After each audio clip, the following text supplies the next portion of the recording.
Америкийн нэгдсэн улсын сансар судлалын агентлагийн хэрэгжүүлж байгаа Артемис 2 нислэгийн баг дэлхийгээс 400 гаруй мянган километрийн зайд хүрч сансарт хүрсэн хамгийн алс холын зайг тогтоон түүхэн амжилтын эзэд болоод байна. Хүн төрлөختнийг дахин саран дээр буулгах зорилготой дараагийн шатны бэлтгэл дахин нэг шат агсныг олон улсын хэвлэлүүд онцолж байгаа юм. За Америкийн нэгдсэн улсын сансар судлалын агентлаг Артемис 3 нислэгээр саран дээр хүн буулгах зорилт тавиад байгаа юм. Артемис 2-ын гишүүд сансрын аяллаа хугацаанд зөвхөн сарыг судлаад зогсохгүй бидний амьдарч байгаа дэлхийн ертөнц сансар окторгоогоос ямар үзэсгэлэнтэй харагддгийг дэлхийн нийтэд хуваалцаар байна. Тэгвэл сансарт ниссэн анхны монгол хүн бүгд найрамдах Монгол ард улсын баатар гүр аргачаа окторгогийн уудмаас дэлхийн ертөнцийг бүхэлдэн толцсноо хуучиллаа. Мөн үргэлж үйлгүй цэлмэг байдаг Монголын тал нутаг дэлхийн орчмын тойрог замаас тодоос тод харагдаг тухайч мөн ярьж байна. Сансрын ойрын нислэгүүд тухайлбал 1981 онд болсон энэ нислэгээр бол газар дэлхий дээр байж байгаа юм том юмнуудыг харж болох боломж бий. Увс нуур, байгаль нуур, боёр нуур энэ нуурууд бол одоо Монгол орн, Монголын газар нутаг байгаагийн баримжаа тойм байхгүй юу? Сансрын хөлгийн бүхээгээс газрын хэлгэж бод харагдахгүй.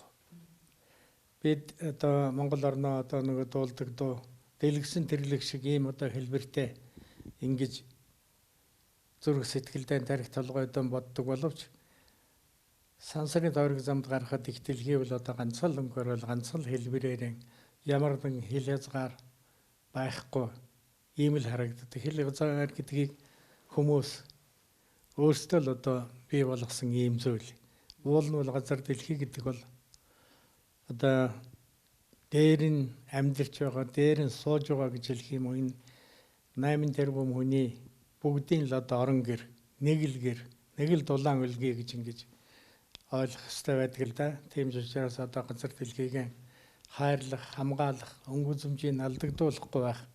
Энэ бодол бол сансарт бас ниссэн хинт ичгсэн одоо тарих толгойд нь баттай үлддэг байх гэж бодож байгаа юм. Тэгээ яг ер нь бол сансрын одоо саран дээр хүрсэн тэр хол зайнаас одоо овснорыг олж харна гэдэг арай юу юм? Багаж хэрэгсэл орног төхөөрөмжийн тусламжтайгаар уул нь бол болох л байх.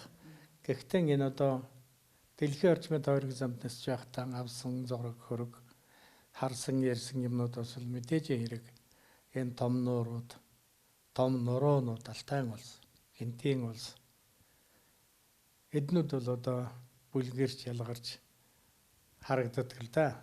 Ер нь Монгол улс бол сансрын хөлгийн нислэгийн зам дээр нэгдүгээрт олон дахин дайралддаг, хоёрдугаарт бараг өргөл цэлмэг байдаг, үүлгүү тунгалаг байдаг учраас Монголын газрын зургийг авсан ийм зургнууд бол хэлбэг байдгийн.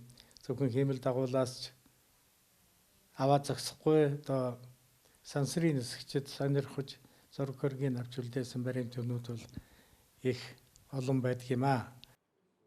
1969 оны 7 дугаар сарын 16-ны өдөр сансрын нисгэгч Нийл Армстронг Аполлон 11 хөлгөөр саран дээр анх газардсан түүхэн үйл явдал хүн төрлөختөнд болж байсан юм. Тэгвэл энэ цагаас хойш 57 жилийн дараа хоёр дахь хүнтэй хөлөг онгоц сарыг зорьсон нислэг ийхүү амжилттай болж тэд дэлхий рүү буцан ирж явна. За тэд 4 дугаар сарын 14-нд номхон далайд газардах юм.